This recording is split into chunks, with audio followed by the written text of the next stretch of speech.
Welcome back.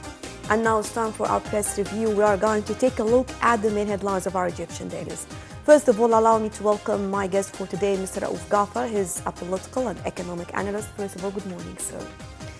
Right, let me start by taking a look at Al-Wafd newspaper. The parliament chaired by Speaker Ali Abdel Al approved on Wednesday KD 50 millions. The loan is offered based on an agreement sealed between Arab Fund for Economic and Social Development and the Egyptian government, and the deal was inked in Manama. Right. First of all, sir, how do you read it, and how far can this affect the Egyptian economy? You know, small loans like 50, 100, I mean, it's only, I mean, it comes either for a specific project or even for the IMF loans. They are, of course, they help, but what really will actually, as mentioned, that it shall be a channel for supporting agriculture sector in Yes, Sinai. yes, exactly. I mean, they come for something very, very specific. For specific yes, reasons. yes, yes. But we really need to have an inflow of foreign currency.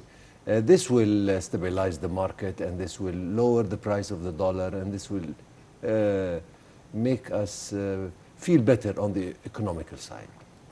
Right, moving on to Al-Shuruq newspaper. Prime Minister Sharif Ismail said on Wednesday the government is accomplishing the measures relating to the reshuffle of the cabinet in consultation with the parliament. And he added in remarks made following the end of the cabinet weekly meeting that setting a date for announcing the cabinet reshuffle lies with the parliament. So how do you see this, and how far can this affect the current situation in Egypt?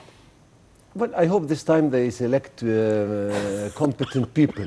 I mean, we've been changing cabinets over the last few years, and we have not seen drastic changes. I mean, ministers, some of them are working great, some of them are not working at all.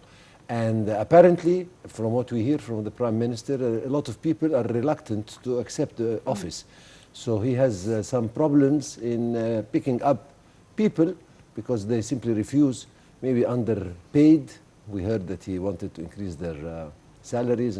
Or the challenge itself? Well, not really. I mean, a patriotic person, a guy that loves his country, would sacrifice money, would sacrifice time, would give whatever it needs to But sir, to you do think the this job. is the only solution? I mean, talking about the reshuffle of the cabinet, talking about how we can work not only from top bottom, but bottom top as well. Of course, the deep state, as they say. But it will take years and years to change. But anyway, it is not a matter of picking up one person, minister or else, but it's a whole system that has to be. It's a play. Every actor has to play his part so that the whole thing can succeed. So hopefully, the newcomers will be more competent, and hopefully they will do a better job. Right, and moving on to Al-Wafd newspaper. Foreign Minister Sameh Shukri headed on Wednesday evening to Abu Dhabi to take part in a number of informal meetings hosted by United Arab Emirates. Shukri will discuss vision towards the developments in the region. UAE hosts on Wednesday the Russian Arab Cooperation Forum, attended by a number of Arab foreign ministers, Secretary General of the Arab League, Ahmed Abul Ghait, and Russian Foreign Minister Sergei Lavrov. How do you read this, sir? Well, I see that Mr. Shukri is doing a great job. I mean, he is working on different directions, doing a very successful job, both on the Arab side and on the international side. So, conferring and consulting with his Arab colleagues is very useful, has always been. And then discussing or agreeing on one policy for most of the Arab countries, again, is for the benefit of Arab countries. So I wish him luck in his meetings and work. Right, and moving on to Al-Yom As-Saba. Minister of Interior Major General Magdi Abdel Ghaffar met with Ambassador Wendy Chamberlain, head of the Middle East Institute in Washington. The U.S. diplomat said that there is convergence in views between the new U.S. administration and the Egyptian government on ways to fight terrorism. She also reviewed the role of the Institute in enhancing the relations between the United States and the countries of the regions through conference and forums aimed at plugging the gap between the two sides. And I remember that we were talking before about the new administration, U.S. administration, and how do you see the future, how it can be, especially now we are talking about how to fight terrorism. And this is one of the most, it's the priority. Exactly, up now. exactly. As again we said before, I think that the best, we don't need from anybody, we don't need manpower, we don't need people to fight for us, but we need some logistic support. We need some intelligence information, we need some maybe satellite pictures, we need to know where these terrorists are hiding so that we can attack them and kill them.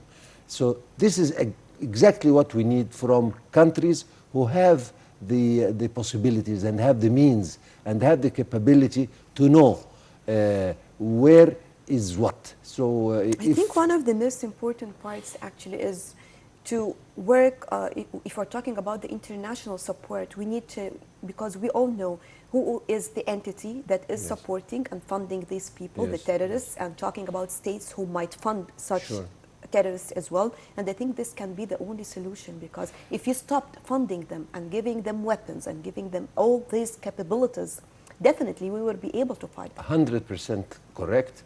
But this is one side. And I think that most of the countries that were funding the terrorism are now a little bit worrying, because Mr. Trump is not joking, and we've seen what he did last week. Yes. And so they are now recalculating their positions. But I'm talking about on the ground. Of course, when you dry up the sources of funding, it is very good. But again, to fight them on the ground, you need information. And this is exactly what we need from foreign countries. Right, moving on to Al-Ahram online. Egyptian authorities allowed goods to enter the Gaza Strip through the Rafah border crossing during the past 4 days, including shipments of cement, iron, wheat, food, and medical supplies. And I think this is also important as well for the humanitarian supplies and humanitarian aid for people in Palestine. We've been doing that on regular basis. Every now and again, they open it for a few days to allow people who are stuck there to move in and out, and to move some maybe construction material, maybe medicines. I mean, all sorts of goods that needs to be moved there or here. So this has been going on for some time, and I think it should continue.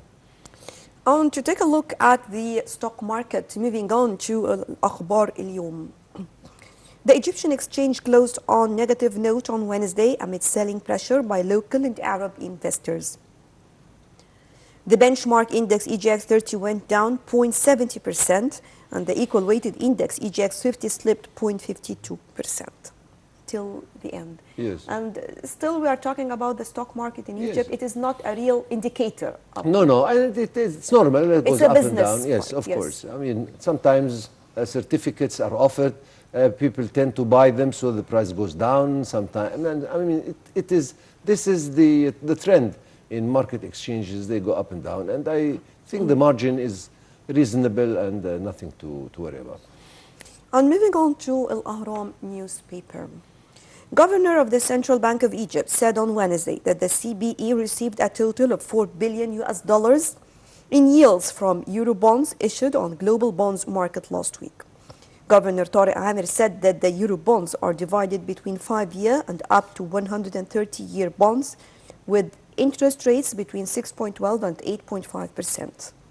In a press conference on Sunday, Egypt's Finance Minister Amr El-Garhi described the bonds issuance as unprecedented, adding that their yields would eliminate the funding gap for the current fiscal year 2016-2017 and provide a large portion of the budget for the upcoming fiscal year.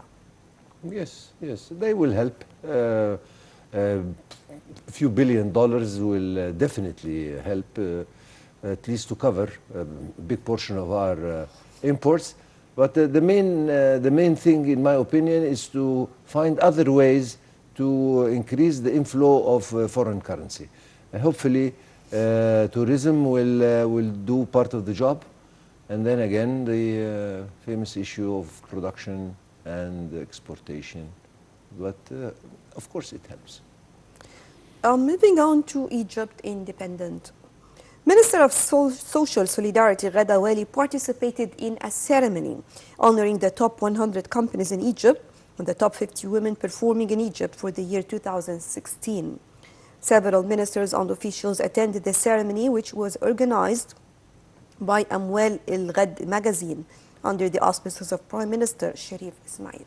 I think this is something yes, we to encourage. I mean, we see that yes. women now are getting very important and are playing a very big role on all sides, on all aspects, not only humanity and whatever, but on the political and social, of course, sides, money sides, the bankers, economists. So I mean, bravo for our ladies.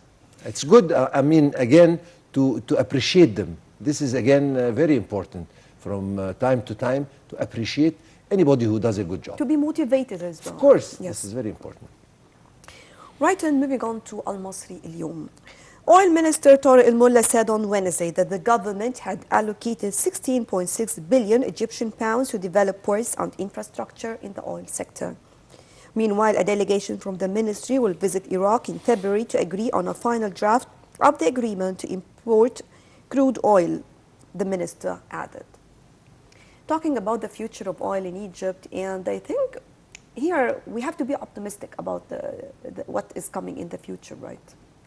If we're not talking gas, I mean gas, we're sure that we have, inshallah, a lot of we expect a lot of production in the Mediterranean and maybe in the north of the country. But I think we have a very good opportunity with oil, particularly in the Western Desert, and investing and making concessions and agreements with foreign exploration companies. I think this will be very beneficial to us. But I mean, signing contracts with like Iraq or to supply us, this is a temporary situation just to fill a gap that has been caused by certain countries who simply stopped their supply of oil to us lately. Right, and finally, moving on to Al-Masri اليوم, where we can read that Sam Al-Hadari set a new record and saved 2 spot kicks as record winners. Egypt rode their luck to reach the African Cup of Nations final with a 43 shootout win over a suburb Burkina Faso side after a 1-1 draw on Wednesday. And I think Egyptians yesterday were very proud, yes. very happy. And we had a lovely night, and we definitely pray for them to win, and for the 8th time. And as for Hadari, of course, he's a phenomenon, and we wish him luck. And I like the idea to see the Egyptians, they are all celebrating together. I'll tell you, football is one of the things that makes everybody happy. When we win, you find the country extremely happy, and we wish our happy. We need to be happy. Yes, of course. We need to be happy. So they are making us happy. We pray for the cup, inshallah. Right, Mr. Raouf Gaffar, thank you very much for joining us. Thank Always you. a pleasure having you with us on the show. Have a good day. And still, we have more to bring you. So let's move on to a quick break, and then we'll be back to resume our breakfast show.